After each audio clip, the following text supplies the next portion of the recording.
Jadi sujud mereka tentu lebih banyak daripada sujud kita. Dan kita patut bisa belajar dari mereka tentunya bahwa tidak berputus asa terhadap apa yang telah dilakukan mereka. Jadi ya alhamdulillah kita saling menguatkan. Saya harus menerima, yang pastinya harus sabar, ikhlas dan bersyukur. Itu aja.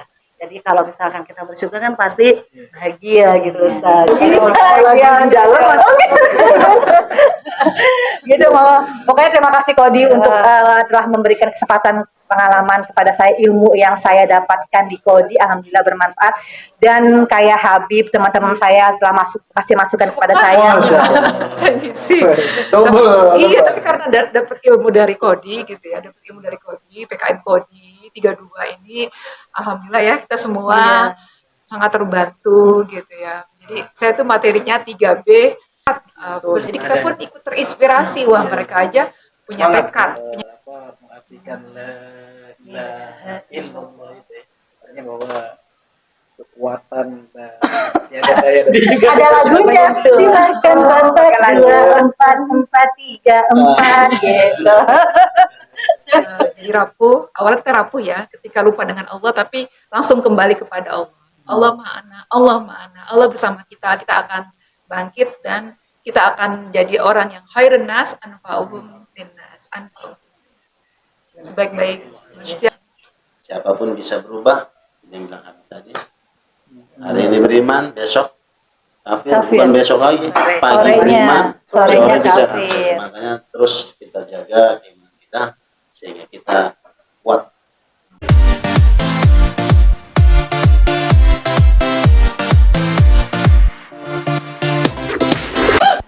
Assalamualaikum warahmatullahi wabarakatuh. Waalaikumsalam warahmatullahi wabarakatuh. Pemirsa Kodi Talk dimanapun berada, alhamdulillah pada kesempatan hari ini di episode yang spesial ya, kita akan membahas terkait tentang praktikum lapas ya. Tentunya pembahasan kita yang menarik dan luar biasa hari ini adalah terkait tentang pengalaman dan tantangan dakwah di lapas ya. Kita ketahui bersama di DKI Jakarta ada 7 lapas dan rutan, dan alhamdulillah hari ini hadir di tengah-tengah kita para pendakwah yang sudah melaksanakan praktikum dakwahnya di lapas. Tapi tentunya ini bukan hanya praktikum, tapi memang sudah langsung terjun di lapasnya. Dan tentunya nanti kita akan dengarkan pengalaman dan apa saja tantangan beliau terkait tentang dakwah di lapas. Dan mungkin saja dakwah di lapas tentu berbeda dengan dakwah pada umumnya. Nah, oleh karena itu kita akan dengarkan pengalaman-pengalaman. Tapi sebelum itu kita akan perkenalan dulu ya. Di samping saya ini Mukarram Ustaz Ridwan, kemudian Ustazah Hilaliyah, Ustazah Siti Nuria. Ustazah Siti Nuria. Saya Imtihani Salimah. Ustazah Imtihani. Dan Saya Safiki. Alhamdulillah, ini luar biasa sekali apa yang kemudian kita akan bahas pada hari ini. Ustaz, pertama mulai dari siapa? Safiki belum, Masya Allah. Awalan. Ustaz Ridwan. Masya Allah. Ini tentunya para koordinator dan salah satu yang mengkoordinat teman-teman di lapas, yaitu PKM 32 untuk praktikum di lapas.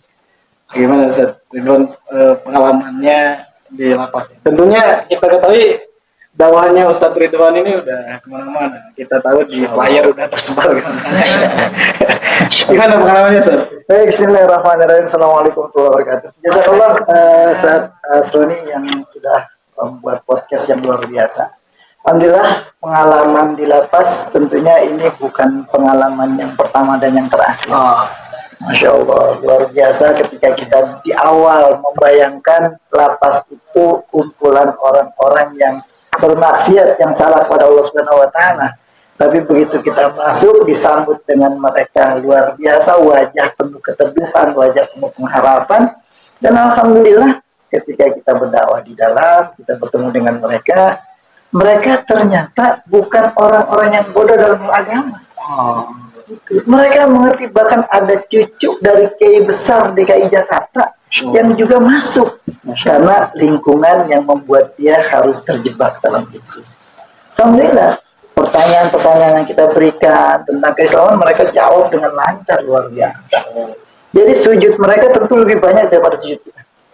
Dan kita patut bisa belajar dari mereka tentunya, bahwa di lapas itu untuk pembinaan dan betul-betul terjadi pembinaan, spiritual mereka terbangun, dan alhamdulillah mereka yang tadinya tidak bisa baca Quran sekarang sudah bisa baca Quran. Bahkan ada yang hafal Quran di dalam lapas. Jadi lapas bukanlah tempat yang menakutkan, bukan juga tempat hukuman, tapi tempat pembinaan buat masyarakat. Dan kita sebagai dai seharusnya lebih banyak ke situ, masuk ke dalam lapas dan buat program-program yang menarik untuk mereka. Kalau program dari pemerintah udah luar biasa banyak, entrepreneur dan segala macam mereka sudah dilakukan.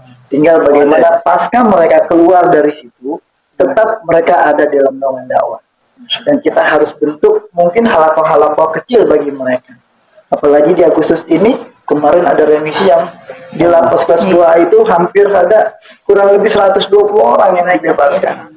Itu jadi bisa kita minta ke koordinator di lapas sana, mungkin kita bisa minta datanya dan kita bisa rangkul mereka kembali. Begitu mungkin dakwahnya, insya Allah. Jadi yang ada teman-teman kita atau saudara-saudara kita yang berada di lapas itu bukan suatu hal yang menakutkan dan Bukan yang menakutkan, bukan, masya Allah. karena mereka ada binaan rohani. Ada binaan rohani, mereka ada kewajiban sholat malam, mereka ada bahkan di kelas 2 itu ada pesantren. Dan persis di sebelah masjid itu pesantrennya. Dan bukan pesantren tahanan, bukan. Tapi memang pesantren yang ada pembinanya, ada ustadznya, ada mudirnya. Dan mudirnya didatangkan dari luar. Itu Masya Allah. Dan pengurus masjidnya rata-rata warga binaan dan soleh luar biasa. Ya, alhamdulillah. Perlu kita ketahui bersama bahwa KONI DKI Jakarta melalui pendidikan kadar mubalik sudah melakukan kerjasama kolaborasi dengan markas dan rutan di DKI Jakarta itu 32 tahun, dan alhamdulillah hari ini masih terjalin dengan baik meskipun ada perubahan struktur organisasi yang ada di kementerian, tapi alhamdulillah sampai hari ini kita masih diterima di lapas dan rutan di DKI Jakarta. Ini tentu kita sambut baik dan alhamdulillah kita sudah melakukan praktikum yang masih berjalan. Luar biasa sekali waktu itu, Masya Allah. Luar biasa. Nah, Ustaz Hilalia, kemarin praktikum di mana? Kemarin saya di lapas, Ustaz, lapas Pondok Bambu. Ini pengalaman yang pertama buat pengalaman saya. pertama. Nah, ini baru pertama kali masuk penjara gitu ya. Kesan saya tuh pertama, memang kita membayangkan di sana tuh orangnya yang bagaimana ya, karena mereka secara hukum itu kan melanggar gitu ya. Artinya kita takut nih gitu kan, di dalam mungkin orangnya sangat sangar atau seperti apa gitu ya. Tapi ternyata ketika kita masuk, kita disambut sama mereka, teman-teman di sana sudah siap dengan semangat belajarnya yang luar biasa. Mereka sudah menyiapkan alat tulis, Ustaz, gitu, menyiapkan alat tulis untuk menerima ilmu ya. Padahal kita di sana bukan untuk menggurui sebenarnya ya, karena untuk sharing aja dan berbagi pengalaman. Dan saya di situ memberikan motivasi kepada teman-teman bahwa mungkin kalau saya sendiri yang berada di sana itu tidak mampu untuk melakukannya. Dan saya memberikan motivasi kepada teman-teman di sana bahwa mereka adalah orang-orang yang terpilih oleh Allah. Karena dengan begitu mereka banyak belajar pengalaman di lapas yang mungkin tadinya seperti dikatakan Ustadz Ridwan, yang tadinya mungkin belum bisa ngaji karena masuk lapas akhirnya bisa mengaji, yang mungkin tadinya lalai akan sholat atau perintah agama, di lapas banyak waktu untuk mempelajari agama gitu. Dan saya terharu gitu ya Ustadz ya, terharu. Andaikan saya mungkin jadi mereka, saya nggak mungkin mampu gitu. Jadi untuk pribadi saya sendiri ada rasa syukur yang bertambah-tambah gitu. Rasa syukurnya, masya Allah, andaikan saya di sini gitu kan, itu saya nggak bisa membayangkan gitu, nggak bisa membayangkan. Jadi rasa syukur itu masya Allah yang harus kita apa namanya, kita panjatkan terus kepada Allah gitu ya. Dan di situ ketika saya bercerita kebetulan di situ saya menyampaikan tentang rahmat dan ampunan Allah ya Ustadz ya. Saya bercerita tentang kisah-kisah yang dimana saya menyampaikan ada satu orang yang membunuh 99 orang Ustadz. Lalu diampuni, padahal pemuda lelaki ini yang membunuh 99 orang ini baru berniat bertaubat, tapi di tengah perjalanannya beliau sudah meninggal, tapi taubatnya sudah diterima sama Allah, sudah diampuni. Iya, karena rahmat Allah. Nah, ini membuat motivasi mereka dan mereka merasa terharu sampai pada menangis Ustaz gitu ya. Dan saya juga saya pun ikut menangis akhirnya ya, jadi terharu gitu. Saya ceritakan tentang sahabat seorang pezina yang apa namanya membantu seekor anjing yang kehausan gitu, padahal beliau itu seorang pezina, tapi karena perbuatan yang menurut kita sepele, kecil, berbuat baik yaitu memberi minum anjing, tapi dosa-dosa berzinanya itu diampuni sama Allah, dikasih rahmat. Nah, saya berpesan kepada mereka agar tidak berkecil hati, tidak berputus asa terhadap apa yang telah dilakukan mereka. Jadi ya alhamdulillah kita saling menguatkan. Saya pribadi bersyukur, mereka juga pun bersyukur apa yang terjadi. Dan satu lagi tuh yang saya selalu ingat dari Ustadz Kodi yang tempo hari mengajarkan, bahwa apapun yang terjadi itu sudah tercatat di Lauhul Mahfuz sebelum kita diciptakan. Nah itu saya bilang seperti itu. Jadi teman-teman ada di lapas, teman-teman ada di sini, bagaimanapun keadaannya itu sudah tercatat oleh Allah Subhanahu Wa Taala. Jadi kita harus menerima, yang pastinya harus sabar, ikhlas dan bersyukur, itu aja. Jadi kalau misalkan kita bersyukur kan pasti bahagia gitu Ustaz. Jadi memang harus sekali itu keadaannya. Tapi materi itu luar biasa sekali, artinya tepat sekali disampaikan di lapas. Iya. Dan saya akhiri dengan pembacaan salawat bersama-sama. Kita juga membacakannya dengan hikmat ya, sampai ya masih dalam bercucuran air mata gitu. Dan di akhir perpisahan kita saling berpelukan Ustaz. Iya, saling pelukan, berjabat tangan, iya kayak orang mau pergi haji gitu ya. Satu-satu berjabat tangan, berpelukan sambil saling memaafkan dan terima kasih atas pengalamannya gitu. Iya. Sebenarnya sih kalau misalnya ada kesempatan pengen lagi Ustaz. Karena jadwalnya cuma satu hari. Ada nggak yang ngajak tinggal di sana? Nggak mau, saya udah nggak mau berpisah, udah tinggal aja luar biasa sekali. Artinya semangat mereka belajar juga. Iya, semangat sekali. Udah siap. Di sana pakaiannya bebas atau kita datang mereka sudah rapi dengan keadaan pakai mukena, ada yang habis sholat, ada yang habis baca Quran, belajar Iqra, jadi mereka sudah belajar sebelumnya. Jadi kelihatannya juga mereka bukan orang yang tidak baik-baik, tapi ketika mereka pakai mukenanya, mereka orang yang menyejukkan semua ya. Tentu dari pengalaman seseorang ke seseorang atau dari pribadi ke pribadi itu akan berbeda. Artinya kita akan dengarkan Ustazah Siti Nuria. Lebih keren lagi nih Ustaz. Silakan. Pengalaman beliau. Kemarin dakwah di mana? Di Rutan. Di Rutan. Oh, tadi Ustazah Hilaliyah di lapas. Iya. Bismillahirrahmanirrahim. Alhamdulillah. Baru kemarin saja saya melakukan praktikum di Rutan Pondok Bambu. Oh ya, kemarin itu hujan. Iya.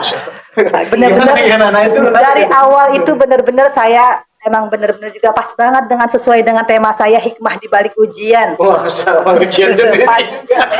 Bener lah, pas banget sebelum berangkat hujan deras. Saya bingung mau pakai mobil di atas suami apa pakai tetap motor sendiri. Qadarullah mobil nggak bakalan kejar. Iya, Macetnya parah, pasti hujan juga gimana. Akhirnya Bismillahirrahmanirrahim, dengan niat lillahi ta'ala, dengan niat karena saya ingin melaksanakan tugas dari Kodi, Masya Allah.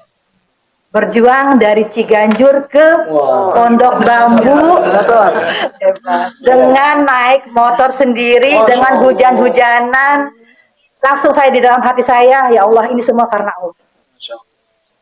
Pas banget hari ini tema saya hikmah di balik ujian. Pasti ada sesuatu yang Allah kasih ke saya, gitu. Dan indah juga dari kejadian itu saya juga menceritakan juga kepada jamaah di sana. Saya juga dikasih ujian seperti itu, kayak gini. Jadi intinya saya memotivasi semuanya bahwasanya apa yang Allah kasih ke kita pasti ada hikmahnya. Dan poin-poin apa saja yang saya kasih ke jamaah, ada 5 poin, diantaranya menguji keimanan, kesabaran, terus kita akan dinaikkan derajat, seperti itu kan. Kita juga bisa mendewasakan diri, terus ya ada 5 ada pokoknya poin sana. Semuanya pada memperhatikan, ya. Jadi benar-benar kata Ustazah Hilalia benar, kita datang itu mereka sudah rapi, sudah pakai mukena semua, sudah siap dengan alat tulisnya, sudah siap semuanya, siap Bu Ustazah, kata gitu. Dengan lantangnya beda banget seperti saya dakwah dengan jamaah saya yang di biasa saya ini kan. Ini sepertinya dia udah siap menerima apa yang kita sampaikan, seperti itu Ustaz. Ya udah kita mulai, saya saya kasih bukan. Karena beliau pakai mukena semua, saya doakan semoga keluar dari sini semuanya bisa dipanggil oleh Allah ke Baitullah, haji apa umroh. Amin ya Allah, semua pada begitu semangat pokoknya. Hampir saya juga sedih juga, saya bilang apa yang ibu-ibu rasakan, saya juga bisa merasakan, saya bilang gitu. Menjiwai sekali. Iya, dan menjiwai sekali pas saya salawatan juga semua pada ngikut semua salawatan, gitu kan. Jadi alhamdulillah bener-bener gak ada yang berisik, gak ada yang ini, semuanya bener-bener ya Ustazah ya, memperhatikan. Itu jadinya bener-bener kita semua bener-bener sebenarnya saya dikasih kemudahan sama petugas lapas sana. Ustazah mau bawa handphonenya nggak apa-apa. Oh, boleh. Nggak tahu karena saya pribadi Khusus untuk Ustazah. kalau gini saya bilang yang biasanya lain kayak enggak, saya nggak usah deh, saya bilang gitu kan. Terus qadarullah juga hikmahnya kenapa? Karena saya hujan-hujan, pulangnya saya dikasih teh, makanan apa gitu istilahnya gitu ya. Tapi ya saya bilang alhamdulillah, saya bilang gitu. Di sini saya dihargai gitu ya. Saya juga bisa menghargai, menghormati. Ya, alhamdulillah. Saya bilang saya alhamdulillah diberi kesempatan sama petugas lapas di sini. Saya bilang gitu kan. Saya juga dikasih kesempatan oleh Kodi untuk berdakwah di sini. Alhamdulillah. Yang tadinya saya benar takut, mengalir begitu aja. Tadinya saya udah punya pegangan untuk nyontek-nyontek, nggak ada nyontek-nyonteknya. Saya nanya sama jamaah, ibu-ibu, saya mau duduk atau berdiri? Berdiri Ustazah. Berdiri aja, iya. Bismillahirrahmanirrahim. Bisa. Alhamdulillah. Bisa 100% tanpa nyontek. Masya Allah. Tidak seperti di Kodi. Di Kodi dikit-dikit ngomongnya. Di sana 1 jam saya bener-bener pure. Di otak saya mengalir begitu aja. Hadisnya, ayatnya. Wallah. Semua. Siapa yang tahu hadisnya ini? Tahu. Ayat ini tahu. Karena dia punya catatan. Ternyata. Ada yang pernah dakwah ini, catatan ini. Al-Baqarah kan Ustazah, ini. Iya, coba ini. Saya kasih hadiah baru kayak gitu. Jadi alhamdulillah pengalaman kemarin benar-benar itu membuat saya, Masya Allah, dengan jamaah biasa saya jamaah saya paling banyak 30. Ini kan hampir 50, lebih dari biasanya ya. sukses dan masya Allah tabarakallah. Saya mau lagi. lagi. Lagi di dalam.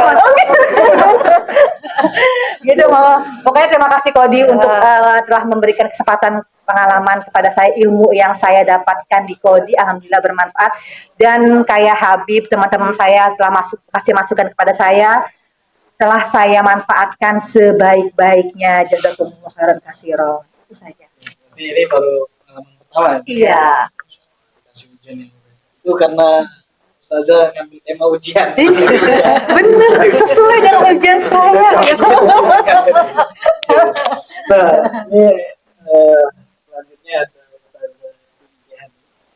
Beliau seorang motivator ke daerah ini, tentunya sudah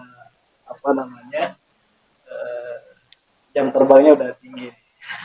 Nah, tentunya pendekatan beliau kita akan dengarkan ya, terkait bagaimana pendekatan beliau di lapas, dan terutama tadi cerita-cerita yang terharu juga kita dengar ya. Saya kalau boleh nangis.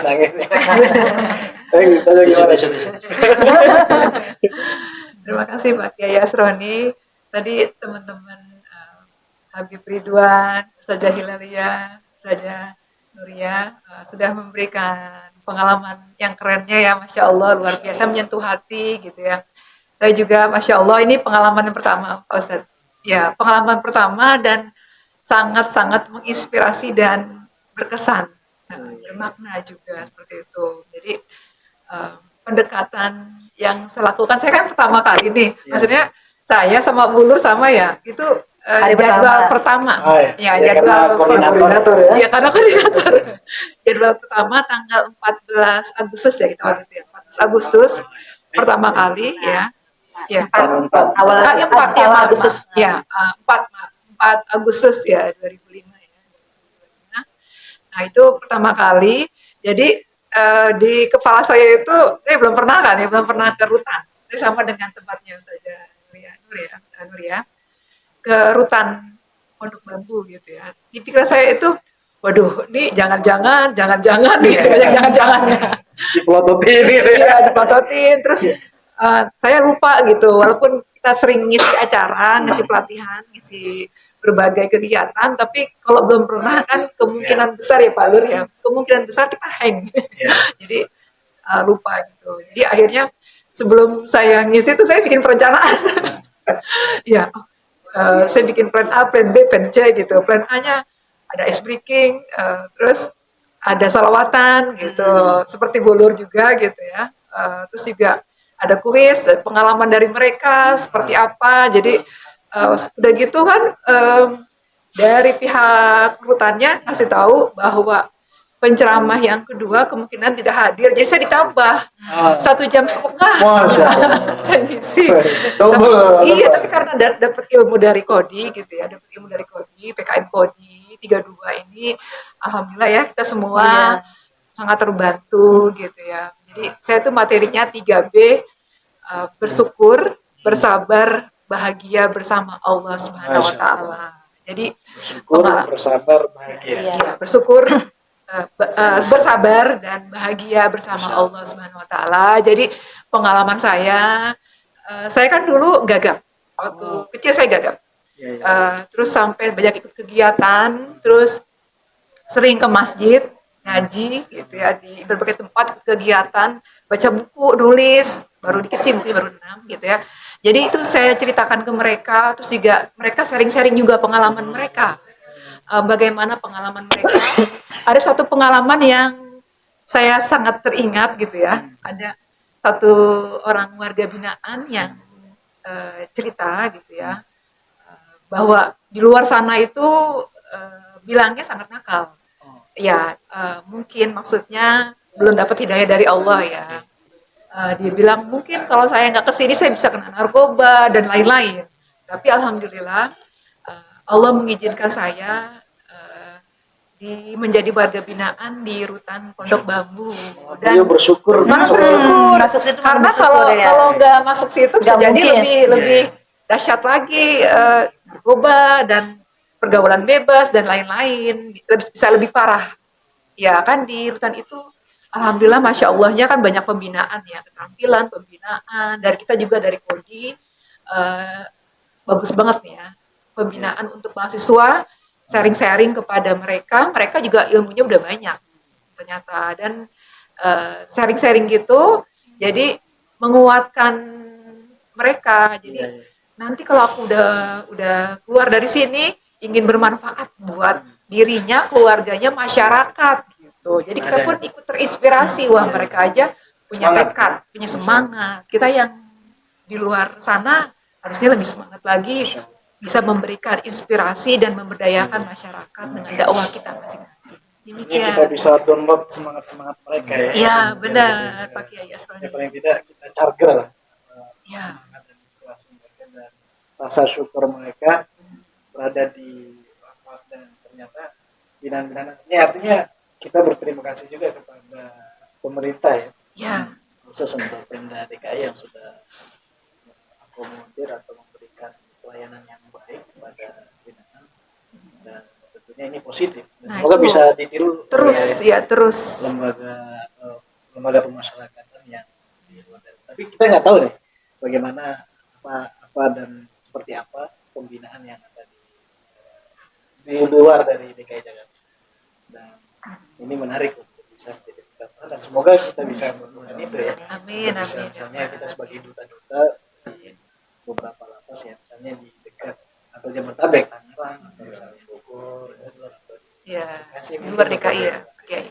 yang menarik. Nah, ini lebih menarik lagi. Ini ada salah satu. Aku juga pertama sama seperti Iya, Ustaz iya. Naya, dan Ustaz Yani. Kemarin di mana Ustaz? Alhamdulillah, terima kasih ya ini ya. Alhamdulillah. Kemarin saya dapat tugas itu sama tanggal 4 gitu ya, Sama. di lapas narkotika. Sedikit mengangkat cerita Iya. karena memang saya juga pernah mengalami gitu ya, mengalami bagaimana hiruk pikuk ketika mau masuk lapas kan gitu ya. Iya, jadi tersangka, jadi terdakwa. Proses hukum itu memang sangat, bagaimana caranya kita menghindar untuk dari lapas itu atau rutan itu kan. Berusaha untuk bagaimana orang jangan sampai masuk situ. Masuk gereja. Masuk, Qadarullah, dengan saya ikut PKM 32, akhirnya saya masuk. Tapi beda ceritanya. Beda jalur ya. Iya. Alhamdulillah disambut dengan baik. Itu dari dikatakan tadi, tidak semua orang yang masuk ke dalam situ orang yang nol dalam agama. Dari segi pemakaian peci aja ketika masuk masjid, itu peci sudah begini. Wah, ini udah aliran orang santri semua, benar nggak? Identik dengan ketika mau sholat santri, benar nggak? Kalau pejabat kan begini pakai peci kan, ya, bukan mau sholat, mau rapat, mau upacara ya. Kalau sholat Tapi kalau mau sholat udah kalau begini nih sudah lain. Berarti mereka sudah belajar tentang bagaimana fikihnya sholat, tentang rukun sujudnya. Alhamdulillah dari pandangan di situ. Bismillah, munajat kepada para guru, berdoa kepada Allah supaya berikan kemudahan, jangan sampai yang kita dapatkan pelajaran dari Kodi jangan sampai tampil tanpa persiapan turun mimbar dengan apa namanya itu tidak terhormat lah, katakan begitu, jangan sampai. Karena memang saya pun awal pertama masuk ke rutan dan sangat takut sekali masuk ke rutan itu, khawatir bisa masuk susah keluar kan gitu. Ya, alhamdulillah karena memang pertama, kalau udah kedua ketiga kan kita pertama nih. Kita pertama ini memang kalau kayak Habib ini kan udah keluar masuk, udah kayak ini, udah kayak apa namanya itu, udah kayak ini apa tuh keluar masuk, udah kayak ini apa namanya itu, itulah intinya.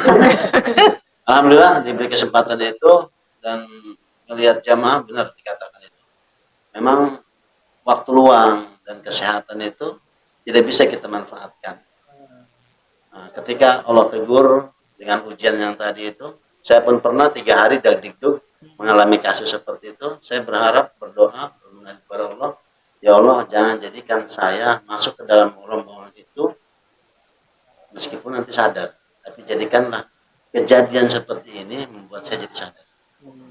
3 hari stres itu, asli itu stres, depresi, pasrah, baru nikah, dapat kejadian begitu, lagi guming-gumingnya di masyarakat menjadi imam, menjadi guru ngaji, dapat masalah hal sepele seperti itu, pas masuk kantor hari Senin dapat pengumuman bahwa sudah ditangkap ke bawah ke rutan. Setelah itu, ya Allah, gimana rasanya? Makanya saya yang bangun mental. Bagaimana mental seseorang ketika dalam terpuruk itu, membangun mental dia. Saya katakan seperti itu. Kenapa ketika orang beriman itu, faman ladzina amanu faya'lamuna annahu haqqun mir rabbihim. Apapun yang terjadi dalam kehidupan itu, dalam kehidupan kita itu mutlak hak. Allah ciptakan, Allah jadikan kejadian itu adalah sebagai sebagai hidayah buat kita supaya kita meninggikan derajat kita di sisi Allah. Dengan cara apa? Ya dengan kita meyakini bahwa segala yang terjadi dalam diri kita itu ialah terbaik menurut Allah, bukan terbaik menurut kita. Kalau kita sesalin dengan nyambat sana nyambat sini, kita tidak terbentuk bagaimana kedewasaan kita. Begitu ya. Mungkin temanya apa? Hah? Temanya apa kemarin? Temanya itu membangun mental yang kuat dalam keterpurukan mental kita. Karena kebetulan saya juga di bidang rohani, di kerjanya, jadi Mantap. Biasa. Vital ya.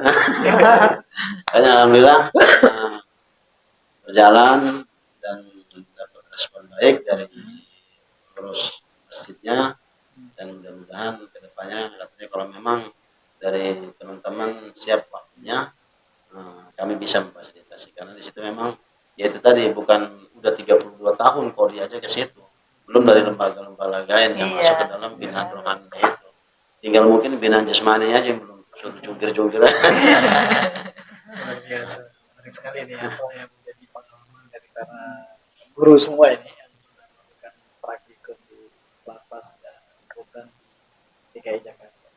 Dan mungkin pesan ya, satu pesan ya buat tadi sebetulnya udah disampaikan, tapi untuk lebih mengurusin lagi terkait tentang pesan yang disampaikan bagi kita semua ya. Alhamdulillah Allah tadi kasih kebebasan udara sehingga kita bisa menghirup udara dan berkumpul dengan keluarga. Tentu mereka yang ada di sana kan tidak bisa merasakan kebebasan yang sebagaimana apa yang kita rasakan. Artinya mereka tidak bisa berkumpul dengan keluarga, bahkan ada juga yang pernah dijenguk ya. Nah, kalau kita ini kita bisa berkumpul dengan keluarga, kita bisa merasakan nikmat yang lebih besar daripada mereka, dan tentunya kita sebagai pendakwah, pendai atau ya siapapun kita ya, tentu ini menjadi pesan ya, pesan dari kita.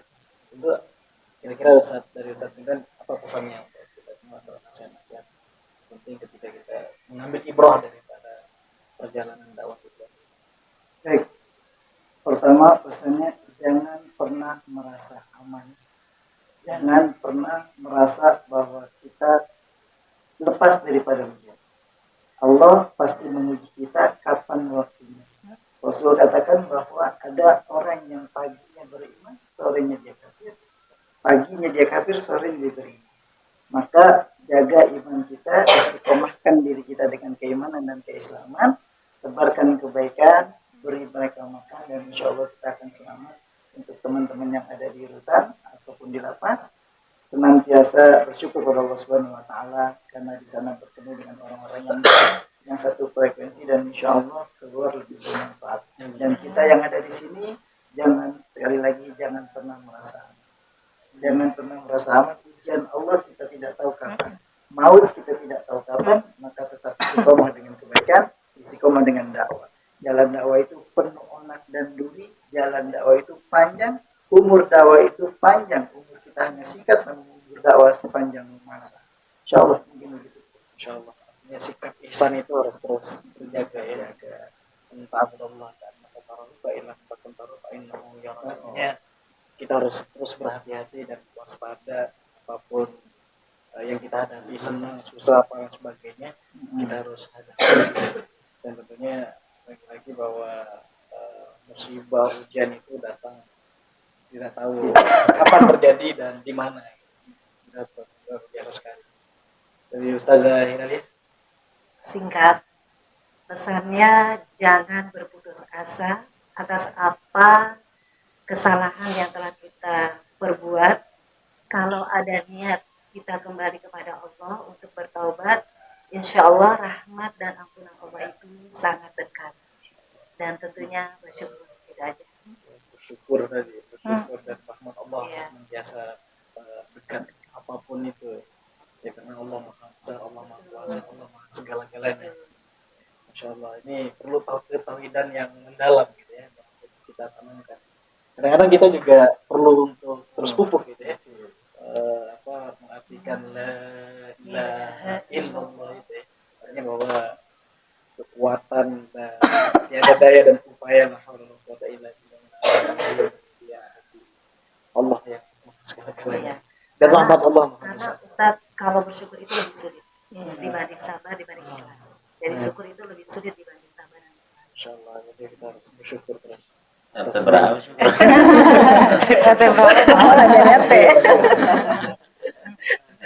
Jadi Ustazah Siti Nuria. Nggak banyak kata, mungkin hanya yang bisa saya sampaikan kepada semuanya yang ada di sini. Apabila kita semua dikasih ujian oleh Allah Subhanahu wa Ta'ala, mintalah pertolongan hanya kepada Allah. Wasta'inu bis-sabri was-shalah. Hanya dengan sabar dan sholat. Itu kuncinya. Mungkin itu saja. Masya Allah, luar biasa. Wasta'inu bis-sabri was-shalah. Jadi kita harus terus senantiasa ya melaksanakan Pertama kita sabar, sholat dan sabar untuk lanjut kita sholat. dan sholat itu butuh kesabaran juga. Iya, sholat itu butuh kesabaran. Ya bayangkan jam 4 subuh kita harus bangun. Kemarin saya sholat sampainya kayak gitu. Apabila kita dikasih ujian sama Allah, yang pertama kita sabar, terus sholat. Tapi yang penting sholat ke 5 waktu dulu, saya bilang. Tapi dengan nada begitu ya. Sedih juga. Ada lagunya, silakan kontak 24434 gitu. Kok sedih, akhirnya saya bangkitin lagi. Itu formasinya Real Madrid ya. Nanti nasi. Jadi kita kasih down, terus kita bangkit lagi. Dari Ustazah Hinalia. Ustazah Hijani. Sama, agak sama. Man sobaro zafiro. Siapa yang bersabar akan berhasil. Yang kedua, Allah ma'ana. Allah bersama kita. Apapun kondisi kita, Allah bersama kita. Kita akan, awalnya mungkin kita jadi rapuh. Awalnya kita rapuh ya, ketika lupa dengan Allah, tapi langsung kembali kepada Allah. Allah ma'ana, Allah ma'ana. Allah bersama kita. Kita akan bangkit dan kita akan jadi orang yang khairun nas anfa'uhum linnas. Sebaik-baik manusia adalah yang bermanfaat baik untuk orang lain. Iya, karena tentu mereka sudah ditempa dengan berbagai macam Yap. keadaan. Tentunya mereka akan lebih kuat daripada kita. Ya. Tentunya mereka akan lebih memotivasi orang lain lagi untuk berjalan di jalan yang baik. Karena Amin. mereka sudah merasakan, yang mengalami, dan tentunya pengalaman itu juga menjadi hal yang luar biasa. Ya. Dan luar biasa sekali. Dari Ustaz Saya pikir Sobiki. Pesan. Pak Lurah pesan, kita. pesan terkait WA apa ini? kita yang berada di luar, yang tentunya dari apa yang kita rasakan ya, magnet-magnet mungkin yang ada di sana gitu. Singkat, jelas, padat kan gitu Iya. ya. La yakallifullahu nafsan illa wus'aha. Seberat apapun, sehebat apapun, kita itu tidak ada kuasa untuk memperhatikan atau menjadi diri kita sendiri. Makanya jangan pernah sombong ketika kita di luar dan jangan pernah mengeluh ataupun merasa ini bukan kelas saya ujiannya, tapi memang yaghfiru man yasha wa yu'adzibu man yasha. Siapapun bisa berubah, ini yang bilang Habib tadi. Hari ini beriman, besok kafir, Kafir. bukan besok lagi, pagi Sorenya. beriman, Sorenya sore bisa kafir. Makanya terus kita jaga keimanan kita sehingga kita kuat, yakin kepada Allah Subhanahu wa Ta'ala. Masya Allah. Amin. Biasa. Bila yukallifullah nafsan illa wus'aha. Jadi Allah tidak akan menguji ketika Allah tidak melihat atau Allah melihat kemampuan daripada. Jadi batasan ujian dari kita semua tentu akan berbeda-beda. Dan perlu kita juga memberikan salah satu spirit bagi mereka bahwa mereka itu dipilih oleh Allah karena mereka kuat. Sanggup. Mereka sanggup untuk berada dan menghadapi ujian-ujian. Kalau bicara terkait tentang ujian misalnya berada di lapas dan sebagainya, ulama-ulama kita, kemudian para bahkan nabi-nabi ya sempat berada di penjara. Nah, artinya bahwa pesan moralnya pada kesempatan hari ini yang perlu kita sampaikan sebagai masyarakat yang belum pernah merasakan ujian itu, pertama tadi harus hati-hati, kemudian bersyukur terhadap apa yang kita lakukan, nikmat apapun itu dan cobaan apapun itu kita harus bersabar. Dan terutama juga ketika mereka sudah kembali ke rumahnya masing-masing, kemudian berkumpul bersama kita sebagai masyarakat, jangan pernah mencemooh mereka, bangkitkan mereka, semangat mereka, bangkitkan mentalitas mereka. Karena tadi bahwa mereka di sana belajar agama, dan tentunya kalau kita lihat mereka itu yang dipilih untuk diuji oleh Allah. Oleh karena itu kita jangan pernah merasa risih terhadap mereka. Mari kita bangkitkan semangat mereka. Baik, mungkin terima kasih pemirsa dimanapun berada, tetap di Kodipop, jangan lupa like, komen, dan share. Obrolan renyah dakwah. Assalamualaikum warahmatullahi wabarakatuh. Waalaikumsalam warahmatullahi wabarakatuh.